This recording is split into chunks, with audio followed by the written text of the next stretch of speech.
దేవుని నామానికి వందనాలు.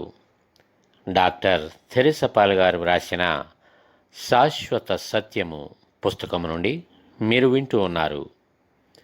ప్రకృతి ప్రతిస్పందన. యేసు మరణించగానే అకస్మాత్తుగా ప్రకృతి మరియు వాతావరణం మారిపోయాయి.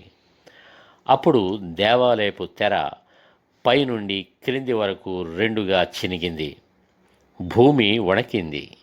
నిద్రించిన అనగా సమాధి నుండి అనేక మంది పరిశుద్ధుల శరీరములు లేచాయి. అక్కడ గొప్ప తుఫాను మరియు చీకటి కమ్ముకుంది. బండలు బద్దలయ్యాయి. ప్రకృతి విచారంతో ఉగ్రురాలయ్యింది.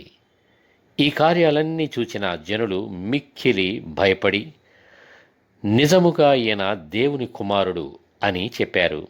జరిగిన దాన్ని శతాధిపతి చూచి దేవుని మహిమపరచి, నిజముగా ఈ మనుష్యుడు నీతిమంతుడు అన్నాడు. యేసు యోసేపు సమాధిలో పాతిపెట్టబడ్డాడు. అరిమతయి యోసేపు నీతిమంతుడైన మంచి వ్యక్తి.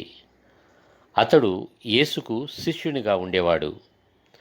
ఇతడు పిలాతునొద్దకు వెళ్ళి యేసు దేహమును తనకిమ్మని అడుగగా పిలాతు దానిని అతనికిచ్చాడు.